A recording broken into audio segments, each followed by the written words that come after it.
Hello दोस्तों, तो जैसा कि पिछले एपिसोड में हमने देखा कि टांगसेक ने सोल फाइटिंग कंपटीशन का सेमीफाइनल मैच यहाँ होली स्पिरिट चर्च से जीत लिया था और अगला फाइनल मैच इन लोगों का कल के दिन शेक एकेडमी के साथ होगा। लेकिन दूसरी तरफ क्राउन प्रिंस भी अपनी चाल चलना शुरू कर चुका है, जहाँ उसने अपनी आर्मी को लेवल 9 सोल गाइडेंस टूल के साथ सिटी के बाहर फैला दिया था। और लेवल 9 सोल गाइडेंस टूल काफी ज्यादा ताकतवर होते हैं, जिनके सामने टाइटल लेवल डोलू मास्टर्स को भी परेशानी आएगी। दूसरी तरफ पीछे हम देखते हैं कि टियानहुन एम्पायर, स्टारलुआ एम्पायर, शेक एकेडमी और टांगसेक ने भी एक दूसरे के साथ हाथ मिला लिया था ताकि वो क्राउन प्रिंस को खत्म करके इस जंग को होने से पहले ही रोक दे। जबकि यूहो खुद भी केटाओ के साथ मिलकर कई अरसे से यहाँ अंडरग्राउंड सोल गाइडेंस कंपटीशन में हिस्सा ले रहा था ताकि वो होली स्पिरिट चर्च और ज़ुशियो अलायंस के बारे में ज्यादा जान सके। आज के दिन उससे सोल गाइडेंस इलाइट कंपटीशन का फाइनल मैच भी होने वाला था। अब आगे तो नेक्स्ट एपिसोड की शुरुआत यहाँ से सोल गाइडेंस इलाइट कंपटीशन के फाइनल से होती है, जिसे देखने के लिए दूर दूर से यहाँ इस ग्राउंड में कई सारे लोग इकट्ठा हो चुके थे, जिसको होस्ट करने वाला कोई और नहीं बल्कि चैनल था। और वो बारी बारी करके तीनों टीम्स को यहाँ अरीना में इनवाइट करना शुरू कर देता है, जहाँ सबसे पहले उसने ओंडू चैम्बर ऑफ कॉमर्स अलायंस के लोगों को यहाँ अरीना में इन्वाइट कर लिया था। सेकेंड नंबर पर बारी आती है कॉमन अलायंस की खूबसूरत लड़कियों की, और थर्ड नंबर पर बारी आती है ज़ुशियो अलायंस की इविल सोल मास्टर्स की, जो तीनों ही यहाँ इस underground soul guidance elite competition में हिस्सा लेने के लिए फाइनल तक पहुँच गए थे। चैनल बताता है कि कंपटीशन में आगे बढ़ने से पहले मैं अंडरग्राउंड 3 अलायंस के लीडर्स को भी आपसे मिलवाना चाहता हूँ, जहाँ सबसे पहले वो मास्टर नैनगोंग को यहाँ पर ज़ुशियो अलायंस के लीडर के तौर पर इंट्रोड्यूस करवाते सब लोगों से मिलवाता है। ज़ुशियो अलायंस असल में इविल सोल मास्टर से मिलकर बना हुआ था, जिनका काम मेडिसिन और हथियारों को बेचना है। सेकंड अंडरग्राउंड अलायंस का नाम ओंडू चैम्बर ऑफ कॉमर्स अलायंस था, जिसके लीडर का नाम मास्टर लीटोंग है, और ये लोग चोरी और माफिया के धंधे में काफी सारा मशहूर थे। आखिर में आता है कॉमन अलायंस, जिनके लीडर का नाम है शेंगुआन वी था। ये लोग रेड लाइट एरिया और साथ ही साथ ह्यूमन ट्रैफिकिंग के लिए काफी ज्यादा जाने जाते थे। यही है सन मून एम्पायर के वो 3 अंडरग्राउंड अलायंसेस जो कि हर एक बुरा काम करने में मशहूर है, और साथ ही साथ ये लोग रेयर मेटल्स भी बेचते थे, जो कि सोल गाइडेंस टूल्स बनाने के लिए काफी सारा इम्पोर्टेंट मेटल है। यह इन तीनों अलायंस ने ही मिलकर ये underground soul guidance competition arrange करवाया हुआ था, जहाँ मास्टर नैनगोंग बता रहा था कि आज के दिन इस फाइनल में तो हमारा ज़ुशियो अलायंस ही जीतेगा। जिस पर मास्टर लीटोंग जवाब देते हुए कहते हैं कि नहीं, इतनी जल्दी ऐसे खुश मत हो, क्योंकि मुझे अपने डिसाइपल्स पर पूरा भरोसा है। ये 100 मिलियन गोल्ड कॉइंस तो हमारे ही होंगे। जिस पर वही मौजूद में शेंगुआन कहती है कि तुम दोनों काफी ज्यादा कॉन्फिडेंट दिखाई दे रही हो। बेशक हमारा कॉमन अलायंस इतना ज्यादा मशहूर और अमीर नहीं, लेकिन फिर भी 100 मिलियन गोल्ड कॉइन वाले इनाम को मैं अपने हाथों से इतनी आसानी के साथ जाने नहीं दे सकती। इसीलिए तो मैं अपने साथ यहाँ ड्रैगन गर्ल्स लेकर आई हूँ, जिनके पास एंशिएंट ब्लड लाइन है, और ये खूबसूरत लड़कियां सोल गाइडेंस वेपन्स बनाने में तो बहुत ही ज्यादा माहिर है। यकीनन हम लोग ही जीतेंगे। सारी की सारी ऑडियंस भी यहाँ पर अपने अपने अलायंस का नाम चिल्ला रही थी। दूसरी तरफ केटाओ ड्रैगन गर्ल्स का सुनकर तो हैरान होते हुए कहता है कि आखिर ये ड्रैगन गर्ल्स क्या है, जिस पर यूहो से जवाब देते हुए कहता है कि ये हाफ ह्यूमन और हाफ बीस्ट गर्ल्स होती है, और इनकी बॉडी में चूंकि थोड़ा बहुत ड्रैगन ब्लड एसेंस होता है, ये उन्हें और ज्यादा पावरफुल सोल मास्टर बना देगा। मैंने बिल्कुल नहीं सोचा था कि यहाँ पर ड्रैगन गर्ल्स भी आई होंगी। यहाँ तक की सिचुएशन को देखकर आप लोगों को ये बात तो समझ आ गई होगी कि ये तीनों अलायंस लीडर बेशक एक दूसरे को उतना पसंद नहीं करते, मगर फिर भी आप लोग सोच रहे होंगे कि आखिर ये लोग आपस में अंडरग्राउंड सोल गाइडेंस कंपटीशन रखते ही क्यों है। इसके जवाब यहाँ पर हमें यूहो ने बताया, जो कि बताता है कि ये सन मून एम्पायर की 3 पावरफुल अंडरग्राउंड फोर्सेस है, जिनमें रेयर मेटल के बिजनेस को लेकर अक्सर तकड़ाव हुआ करता था। लेकिन अब इन लोगों ने डिसाइड किया कि ये underground soul guidance elite competition का इस्तेमाल करेंगे। जो भी अलायंस विनर होगी उसी अलायंस को रेयर मेटल का ट्रेड करने के लिए दिया जाएगा। इसलिए ये तीनों अलायंस आती है कि ये लोग ही इस फाइनल को जीते, जिसके लिए मास्टर नैनगोंग ने कल रात ही यहाँ यूहो, केटा और साथ ही साथ अपने डिसाइपल हुआंग सेंग से कहा था कि अब ज़ुशियो अलायंस की इज्जत तुम लोगों के हाथ में है, इसलिए चाहे कुछ भी हो जाए इस चैंपियनशिप को तो हम लोगों को जीतना ही होगा। अगर तुम लोग ऐसा कर लेते हो तो ज़ुशियो अलायंस की तरफ से तुम लोगों को बहुत बड़े बड़े इनामात मिलेंगे, जिनमें से एक तोहफा है ये लेवल 9 का सोल गाइडेंस टूल, जो कि सन मून रॉयल फैमिली के अलावा किसी के पास भी नहीं। यहाँ यूहो और केटा तो उस लेवल 9 के fix mounted soul guidance shell को देखकर काफी सारा सरप्राइज हो गए थे। इवन की हुआंग सेंग की आंखों में भी लालच साफ साफ दिखाई दे रही थी। तभी अचानक मास्टर नैनगोंग बताता है कि सिर्फ यही इनाम नहीं है, बल्कि कल के दिन कंपटीशन के दौरान रेफरी ने भी तुम लोगों के लिए एक सेम बहुत ही कीमती इनाम तैयार करके रखा होगा। यहाँ इसी के साथ सीन शिफ्ट होकर वापस से प्रेजेंट में आ जाता है, जहाँ पर हम देखते हैं कि चैननान ने यहाँ पर इस कंपटीशन की चीफ रेफरी को अनाउंस करना शुरू कर दिया, जिनका नाम मास्टर यी यूलिन था। मास्टर यी यूलिन एक title level Douluo soul master थे। साथ ही साथ उन्हें लोग star sky Douluo soul master के नाम से भी जानते हैं। मास्टर यूलिन की यहाँ एंट्री काफी ज्यादा कमाल की थी। ऐसा लग रहा था जैसे कि चांद सितारे जमीन पर उतर आए हो। यूहो भी star sky Douluo soul master को देखकर अपने मन में कहते हैं कि मास्टर जीवन ने इनके बारे में मुझे बताया था। वो अक्सर इन्हें मेंशन करते रहते थे। उनके हिसाब से स्टार स्काई डोलो मास्टर का सोल गाइडेंस टूल टैलेंट काफी ज्यादा कमाल का है। साथ ही साथ ये सन मून एम्पायर के लिए बहुत ही ज्यादा वफादार है। यूहो जब यहाँ ये सब अपने मन में सोच रहा था तभी अचानक मास्टर यूलिन भी यहाँ पर खुद को इंट्रोड्यूस करवाते हुए बताते हैं कि मैं हूँ ये यूलिन। मुझे इस underground soul guidance elite competition की चीफ रेफरी के तौर पर इनवाइट किया गया, इसलिए मैं अपने साथ यहाँ पर चैंपियन के लिए एक बहुत ही कीमती इनाम भी लेकर आया हूँ। जो कहती है मास्टर यूलिन ने वहाँ पर फौरन से एक बॉक्स ओपन कर दिया था और इस बॉक्स के अंदर से काफी सारा टेरिफाइंग एनर्जी अनलीश होती है जिस रोशनी ने लोगों की आंखें तक चमका दी थी। यहाँ पर यूहो देखता है कि वो रोशनी एक लेवल 9 के सोल गाइडेंस टूल से आ रही थी। जिस सोल गाइडेंस टूल को मास्टर यूलिन ने खुद बनाया था और वो यहाँ पर इसे इंट्रोड्यूस करवाते हुए बताता है कि इसका नाम है sun moon divine god needle, जो कि मेरे सन मून एम्पायर को और भी सारा महान बना देती है। जो भी हमारे खिलाफ जाने की कोशिश करेगा वो इस आर्टिफैक्ट का सामना करेगा और ये आर्टिफैक्ट उसे खाक में मिला देगा। यहाँ जब master Yulin sun moon divine god needle artifact के बारे में बता रहे थे तभी अचानक उन्हें क्राउन प्रिंस की बातें याद आ गई। जहाँ क्राउन प्रिंस ने मास्टर यूलिन को पहले ही बता दिया था कि फाइनल कंपटीशन में तुम्हें एक लड़का टैंक वो दिखाई देगा जिसका असली नाम यूहो है। वो लड़का है तो काफी ज्यादा टैलेंटेड, लेकिन वो मेरे सन मून एम्पायर के लिए कभी भी काम नहीं करेगा। इसलिए मैं चाहता हूँ कि कल के फाइनल कंपटीशन के दौरान तुम्हें अगर कोई मौका मिले तो फौरन उसे जान से मार डालना।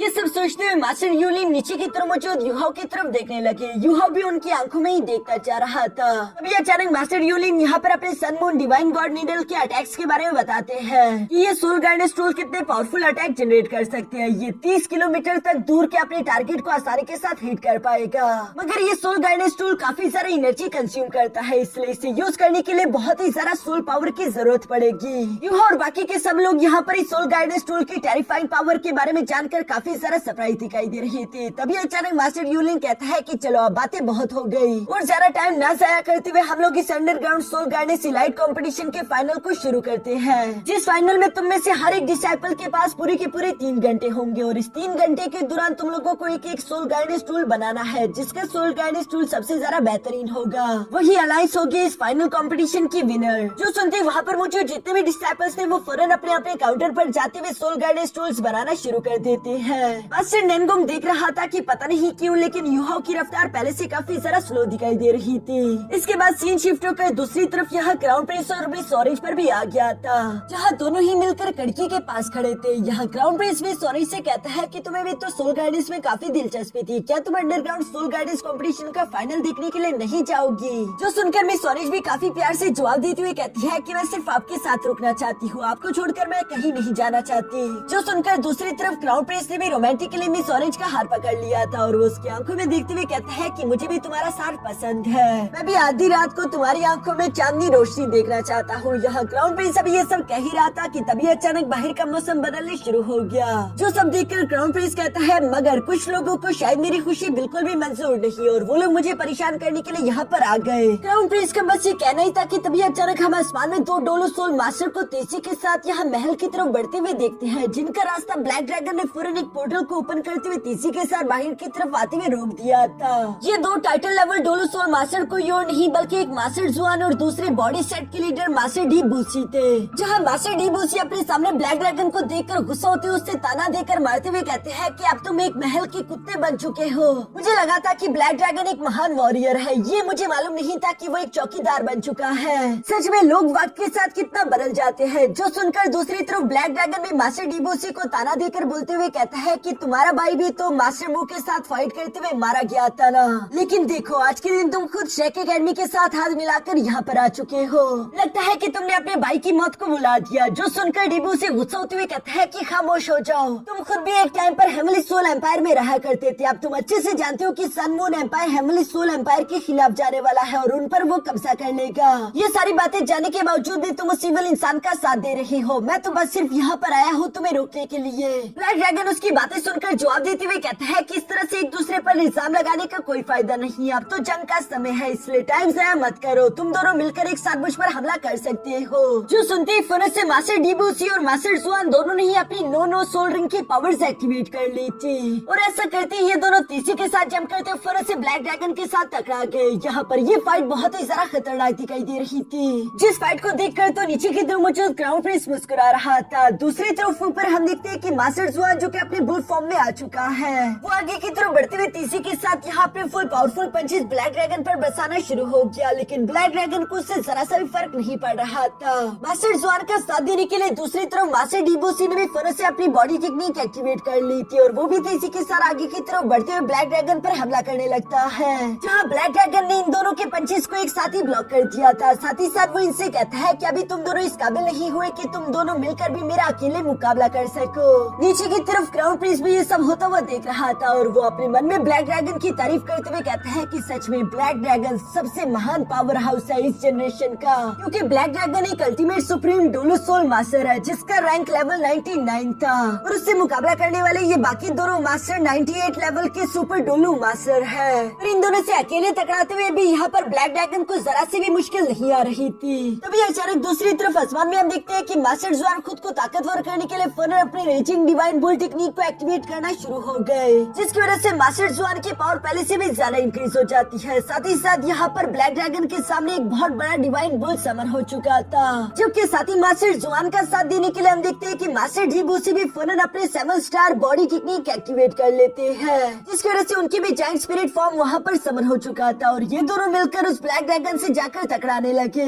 यहाँ महल के ऊपर इन 3 टाइटल लेवल डोलू मास्टर्स के टकराने की वजह से वहाँ पर काफी बड़े बड़े ब्लास्ट हो रहे थे, मगर underground soul guidance fighting competition यहाँ से काफी ज्यादा दूर था, इसलिए वहाँ पर कोई भी इस चीज के बारे में नहीं जानता, बल्कि ये कंपटीशन तो काफी स्मूथली चल रहा था, जहाँ मास्टर यूलिन सिर्फ युहाओ को ही देखते जा रहे थे और वो अपने मन में कहते हैं कि क्राउन प्रिंस ने इस लड़के के बारे में मुझसे बात करी थी, लेकिन ये लड़का तो जरा सा भी खास नहीं लग रहा, उल्टा ये लड़का तो काफी ज्यादा स्लो है। कहीं ऐसा तो नहीं कि क्राउन प्रिंस को कोई गलतफहमी हो चुकी हो। असल में यहाँ युहाओ जानबूझकर आज के दिन स्लो काम कर रहा था, क्योंकि उसे समझ आ चुका था कि पैलेस पर हमला हो चुका है और यही सही मौका है अपने दोस्तों की मदद करने के लिए जाने का। चूँकि युहाओ खुद इस कंपटीशन के अंदर बिजी था तो वो यहाँ से हिल नहीं सकता, इसलिए हम देखते हैं कि उसने अपने स्पिरिचुअल क्लोन को यहाँ से बाहर की तरफ भेजना शुरू कर दिया, जहाँ वो एक साथ दो काम करेगा। एक तो वो कंपटीशन में अपना काम करता जा रहा है और दूसरी तरफ हम देखते हैं कि उसने अपनी एनर्जी को यहाँ दूसरी तरफ अपने दोस्तों के पास भेज दी थी, जो एनर्जी दूर युहाओ के दोस्तों के पास आती है कंबाइन होकर एक क्लोन में कन्वर्ट हो जाती है। यहाँ स्पिरिचुअल क्लोन को देखकर मिस टांगो टुंग और बाकी के सब लोग तो सरप्राइज हो गए थे और वो युहाओ से सवाल करते हुए पूछते हैं कि तुम आखिर इस तरह से क्लोन कैसे बना सकते हो, जिस सवाल का जवाब हमें टियानमिंग से जानने को मिलता है। टियानमिंग की यही खासियत थी कि वो अपनी मेंटल पावर्स को कंबाइन करते हुए एक स्पिरिचुअल क्लोन में कन्वर्ट कर सकता है।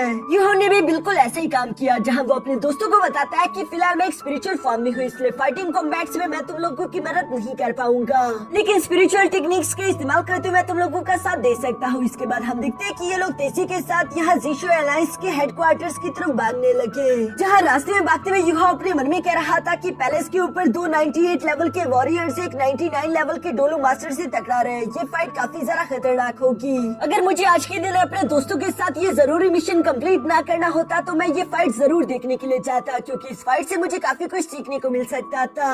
यही सारी बातें सोचते हुए युहाओ अपने दोस्तों के साथ जीशो अलायंस के वेयर हाउस की तरफ भागता हुआ जा रहा था, क्योंकि युहाओ को पूरा यकीन है कि वहाँ पर जीशो अलायंस के रेयर मेटल्स मौजूद होंगे। वो जरूर सन मून एम्पायर का एक बहुत ही ज्यादा सीक्रेट और बड़ा वेयर हाउस होगा। और जैसा कि हम जानते हैं कि सोल गाइडेंस वेपन को बनाने के लिए रेयर मेटल्स काफी सारा इम्पोर्टेंट होते हैं, तो ये टैंक सेट को पहले से भी ज्यादा स्ट्रॉन्ग करने में मददगार साबित हो सकता है। असल में उस वेयर हाउस का इंचार्ज जिसका नाम लॉर्ड ली था, वो यहाँ पर सन मून एम्पायर से छुप कर उनके रेयर मेटल को स्मगल करता था, जिसे ये अंडरग्राउंड मार्केट में पैसों के बदले इविल सोल मास्टर्स को बेच देता था। और दोस्तों, अगर आप लोगों को याद हो तो पिछली बार युहाओ के कहने पर ज़ू सेंशी ने इन्हें लोगों से कुछ रेयर मेटल्स खरीद कर इन्हें पैसे दिए थे और तब ज़ू सेंशी ने इस वेयर हाउस के बारे में पता लगाया था। यहाँ पर हम देखते हैं कि ये लोग आखिरकार उस वेयर हाउस तक पहुँच गए, जहाँ बाहर की तरफ इन्हें लॉर्ड ली और कई सारे गार्ड्स देखने को मिलते हैं। उन गार्ड्स का लीडर यहाँ लॉर्ड ली के पास आकर उसे बताता है कि पैलेस पर किसी ने हमला बोल दिया, जिसकी वजह से मैंगो सिटी में जितने भी सोल्जर्स हैं उन सबको पैलेस की तरफ बुलाया गया है। हम सबको भी वहाँ पर जाना होगा। ये सुनकर लॉर्ड ली जवाब देते हुए कहता है कि कोई बात नहीं, तुम लोग फौरन वहाँ पर पहुँचो, इस वेयर हाउस की हिफाजत मैं अकेले कर लूंगा। मगर जाने से पहले लॉर्ड ली उस आदमी को अपने पास बुलाकर उसके कान में कुछ सवाल करता है, जिस पर उस आदमी ने भी खामोशी के साथ लॉर्ड ली को कुछ चुपके बता दिया था। वो लोग क्या बातें करते हैं ये तो हमें नहीं सुनाई दिया, लेकिन दूसरी तरफ युहाओ ने अपनी सोलह इसका इस्तेमाल करते हुए दूर से ही देख लिया था उनकी होंठों को हिलते हुए, जिन मोमेंट्स को युहाओ अच्छे से याद कर लेता है। साथ ही साथ यूहो ने देख लिया था कि लॉर्ड ली के चेहरे पर एक मुस्कान थी और वो इसी तरह मुस्कुराते मुस्कुराते अपने वेयर हाउस के अंदर इंटर हो गया है, जहाँ पीछे की तरफ यूहो अपने दोस्तों को बता रहा था कि जरूर लॉर्ड ली इस मौके का फायदा उठाना चाहेगा। क्योंकि पैलेस में फाइट चल रही है और सारे के सारे गार्ड्स वहाँ पर चले गए तो पीछे की तरफ लॉर्ड ली के अलावा कोई भी नहीं होगा और लॉर्ड ली इसी मौके का इस्तेमाल करते हुए सन मून एम्पायर की कुछ रेड ट्रेजर यहाँ से स्मगल करना चाहेगा। ये आदमी वाकई में बहुत बड़ा कमीना है। जो सारी बातें सुनकर मिस टांग वुटुंग यूहो से कहती है फिर तो हमें इस मौके का इस्तेमाल करना चाहिए। बहती गंगा में हम लोग भी हाथ धो लेंगे और अपना रेयर मेटल वाला काम भी पूरा कर लेंगे। जो सुनकर यूहो जवाब देते हुए कहता है कि हाँ तुमने सही कहा, लेकिन ये काम सावधानी के साथ होना चाहिए। जिस काम की जिम्मेदारी वांग लिंग ने यहाँ पर मिस वांग काइनीर के हवाले कर दी थी और हम देखते हैं कि वांग काइनीर अपने स्पेयर को लेकर तेजी के साथ लॉर्ड ली के पीछे रवाना हो गए। दूसरी तरफ लॉर्ड ली जो कि धीरे धीरे से वॉर्ड्स की तरफ बढ़ता हुआ जा रहा था, वो अपने मन में खुश होते हुए कहता है कि मैं यहाँ से कई सारे रेयर मेटल चुरा लूंगा। उसके बाद मैं बहाना लगा दूंगा कि जब गार्ड्स यहाँ से जा चुके थे तो दुश्मनों ने इस मौके का फायदा उठाकर यहाँ इस वेयर हाउस पर भी हमला किया और कई सारे रेयर मेटल चुरा लिए। इस तरह से मैं पकड़ा भी नहीं जाऊंगा, साथ ही साथ मुझे बहुत सारा फायदा भी हो जाएगा। वो अभी यहाँ ये सब सोचते हुए खुश हो ही रहा था कि तभी अचानक पीछे से वांग काइनीर वहाँ पर पहुँच गई थी, जो कि अपने स्पेयर को फौरन उसकी छाती में गुलसाती हुए कहती है कि तुम्हारा प्लान तो वाकई में काफी अच्छा है, क्यों न इस प्लान को पूरी तरीके से सच कर दिया जाए। यहाँ लॉर्ड ली की जान लेने के बाद हम देखते हैं कि यूहो और उसके बाकी के दोस्त भी फौरन से यहाँ पर आ जाते हैं, जहाँ चाबी उठाने के बाद यूहो मिस नान और साथ ही साथ फेंग जुइचन से कह रहा था कि तुम दोनों बाहर रुककर दुश्मनों पर नजर रखना। अगर कोई पावरफुल दुश्मन इस वेयर हाउस की तरफ बढ़े तो हमें सिग्नल देकर फौरन से यहाँ से वापस होटल की तरफ रवाना हो जाना, जहाँ थर्ड ब्रदर और सेकंड ब्रदर तुम्हारा इंतजार कर रहे होंगे। हम लोग भी तुम्हारे सिग्नल मिलने के बाद जितना तेजी के साथ हो सके यहाँ से जल्द निकल जाएंगे। यहाँ ये सब कहने के बाद यूहो मिस टांग वुटोंग और मिस वांग काइनीर के साथ फौरन उस वॉल्ट के अंदर की तरफ रवाना हो गया, जहाँ चाबी का इस्तेमाल करते हुए जब ये लोग वेयर हाउस के उस वॉल्ट के अंदर इंटर हुए तो इन्हें देखने को मिलता है कि वो वॉल्ट तो पूरी तरीके से खाली था। ये देखकर तो यूहो हैरान हो गया। वो हैरान होते हुए कहता है कि आखिर सारे के सारे रेयर मेटल्स गए कहाँ पर। तभी अचानक वांग काइनीर कहती है कि जरूर यहाँ पर कोई न कोई सीक्रेट डोर होगा, कोई भी अपनी कीमती चीजें इस तरह से खुले में नहीं छोड़ता। यूहो ये बात जैसे ही सुनता है उसने फौरन से अपनी सोल आइज एक्टिवेट कर ली थी, जहाँ चारों तरफ पूरी जगह को स्कैन करने के बाद यूहो को अपने सामने एक हिडन दरवाजा देखने को मिलता है, जिस दरवाजे को ओपन करके जब ये चारों अंदर की तरफ इंटर हुए तभी इन्हें अपने सामने कोई रेयर मेटल्स नहीं देखने को मिलते, लेकिन वहाँ पर कई सारे मैकेनिज्म्स लगे हुए थे, जिन मैकेनिज्म्स ने दरवाजों को बंद करके रखा हुआ था और इन मैकेनिज्म्स में किसी न किसी तरह का पासवर्ड लगना है, उसके बाद ही सामने का दरवाजा ओपन होगा। यूहो ये देखकर सोचने लगा था कि आखिर इस दरवाजे का पासवर्ड क्या हो सकता है और थोड़ी देर सोचने के बाद उसे याद आया कि लॉर्ड ली और वो सोल्जर जब आपस में कुछ बातें कर रहे थे तो उनके होंठों की मूवमेंट को देखकर ऐसा लग रहा था जैसे कि लॉर्ड ली कह रहा हो 2018। ये सब सोचते ही यूहो ने फौरन मिस टांग वुटोंग से कहा था कि पासवर्ड 2018 इस्तेमाल करके देखो, जो सुनकर मिस टांग वुटोंग ने बिल्कुल ऐसा ही किया। जहाँ 2018 पासवर्ड इस्तेमाल करती वहाँ पर मौजूद जितने भी दरवाजे थे वो फौरन इस मैकेनिज्म की वजह से ओपन हो गए, जो देखकर यूहो और उसके दोस्तों को तो काफी ज्यादा खुशी हुई और वो लोग भागते भागते सीधे सामने की तरफ जाने लगे। इसके बाद सीन शिफ्ट होकर वापस से कंपटीशन अरीना में आ गया, जहाँ पर हम देखते हैं कि 3 घंटे पूरे होने में बस सिर्फ थोड़ा सा ही समय बचा था और सारे के सारे डिसाइपल्स ने अपने सोल गाइडेंस टूल को ऑलमोस्ट कंप्लीट कर लिया है। वो सिर्फ अपने कार्विंग नाइफ्स का इस्तेमाल करते हुए कोर पर मैजिक अरे बनाने की कोशिश कर रहे थे, जिसके साथ ही उन सब का प्रोसेस कंप्लीट हो जाएगा। लेकिन दूसरी तरफ यूहो बाकी सब लोगों से काफी ज्यादा पीछे रह चुका है। मास्टर यूलिंग को भी ये सब देखकर कुछ समझ नहीं आ रहा था, क्योंकि यूहो अभी भी अपने सोल गाइडेंस टूल को असेंबल करने पर लगा हुआ है, तो कब वो अपने कोर पर मैजिक अरे कार्व करेगा।